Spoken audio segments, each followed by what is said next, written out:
Hey everyone, it's Timely Manner, and I'm back with another video on a Lego MOC. This time, though, I'm going to be focusing a bit more on Speed Champions for the next few sort of months to maybe a year. Not only because I do like Speed Champions and a lot of the cars that they make these days, but also because I haven't been able to have a time to really focus on large-scale Bionicle projects lately, because those projects typically take up to a few months to make and finish, whereas smaller projects like the Speed Champions car that I'm going to be showing you today only takes about a weekend. So yeah, I'm going to be making some shorter videos on the Speed Champions car mocks that I have, just to show you the mock itself, but also some of the interesting techniques that I use in these cars, just to spark some inspiration in case anybody wants to see that kind of thing. This today is a mock of the Praga Bohema. The Praga Bohema is a new hypercar that was revealed last year, and the unique thing about this car is that it's got a very cut up structure. It's got a very strange structure, and that's because the main objective of the car design was to make a car that was as light as possible, for the kind of specs that they normally go for in terms of speed and acceleration. And overall, it weighs just under a ton, which is immediately puts it as one of the lightest hypercars in the market.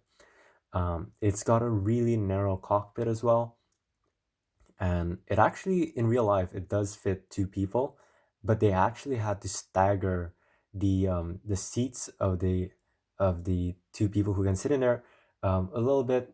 One person has their shoulders above the other, just so that they can fit it in that narrow space.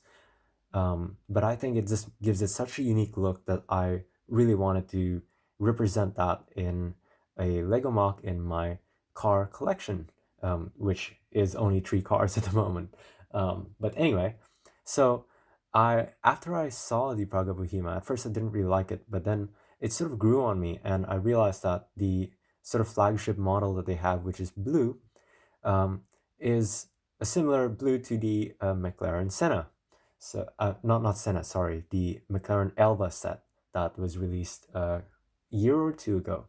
So I bought the set, and I bought some extra blue parts and black parts on Bricklink, and I decided, okay, I'm gonna spend this weekend just trying to make this mock. So this is what it looks like. So if I show you the front, I think the front is one of the sections which I'm least satisfied with, simply because the real thing is really swoopy and smooth, yet it's got those strange angles in which the car lights go at, and I've managed to at least capture the sort of shape that it has in front with the lines that sort of go in that V shape. And that's what I really wanted to get. Unfortunately, having to use the parts that I did, it does end up quite textured in the front, which is a bit unfortunate. But I think I'm fairly happy with the sort of shape that I did capture in the end. So yeah, if there's anything that I want to change in this car, it's definitely the front. Oop. The front is a bit too textured for my taste, but I still do like the end result. When it comes to going to the side profile, this is my favorite view of the mock, because I think it captures the proportions of the real thing really well, especially the sort of length of the canopy and the shape of the canopy. It really is similar to the real car. It's not actually released yet. I think the car is going to be released, or it's going in production this year. And when I show you the top view, you can see just how I've captured the sort of hollowness of the car in these sections, and also the shape of the blue in the front, and how it sort of connects near the tip of the car. That's something that I'm really happy with. And I've also managed to somewhat capture these sort of like side intakes. It's quite hollow in here, and it's just like that in the real thing. One thing I can criticize my mock on is that they've got like intakes here as well, and because the real thing is fairly thin, I can only put a plate in there. I couldn't actually get a sort of extra intake here where my nail is right now. So yeah, I'll put up a picture right now to show you what the real thing looks like in that specific section as well. Can fit a minifigure in there. I can show you that in a bit, but first let's focus on the exterior. So the back is one of my favorite parts of the car because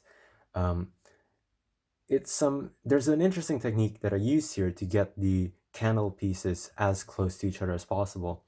If you just place those candle pieces which have a bar in the end, just on a 1x2 round 1x2 with holes in them, they will be quite spaced out. And in a real car, the two exhausts are basically touching each other almost. And I wanted to get those candle pieces as close as possible. So what I did was, you can see them peeking out just slightly. I used some droid arms, and they're hooked up to a couple of bars that are very deep inside the car near the bottom, and it worked out perfectly. Yeah, and this back piece of the car right here is probably the most fragile section of the car. As you can see there, I'm starting to lift that up, but there's a very simple way to fix that by just switching these sort of 90-degree angle pieces with a 1x1 brick with a stud on top, because that fits perfect. The stud on top will fit perfectly to this bracket piece here, and it'll be a lot tighter. I just wanted to have that angle piece there, that angled piece, to get that sort of hollow detail, and I want it to be as accurate as possible because I don't mess with my cars a lot. I just put them on display. Yeah.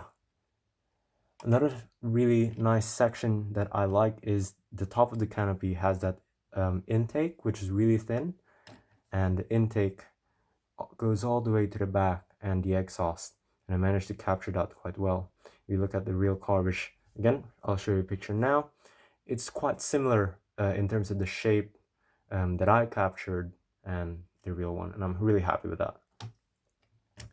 So let's get into the sort of interesting techniques then. Aside from the droid arm, my next favorite technique would be how I got these, if I lift the car up, so these really long tiles, how I got them to that angle is really simple, but also quite unique, if I do say so myself. Ooh, this canopy just slightly, anyway, yeah. So if I open the canopy, you can see how the minifigure fits in, and I'll just lift up the camera real quick. And you do have to do a bit of disassembly to take the minifigure out. You just have to take out the console, which is a game controller piece. Let me just see if I can take that out. Yep. So the console just looks like this, and the minifigure sits in there. She does have to lay back quite a lot, but I'm honestly okay with that. I'm happy as long as the minifigure actually fits physically inside the car. Now, onto the technique then. To get this sort of angle that allows it to go all the way in, like that, this hinge needs to be as close to this side as possible. And how I did that was I actually used these 1x2 round pieces, and I pushed them slightly forward like that, and these brackets that hold the hinge I slide out ever so slightly. So that makes the hinge closer to this section and gives me a bit more clearance to just push this inwards a bit more. And you can see what I'm talking about right there, and how that's just slightly angled down, and that allows this to angle outwards a little bit. Yeah, I thought that was a really interesting and simple technique to fix a problem that I had as I was building the car. So, putting that together, let me just put down my camera.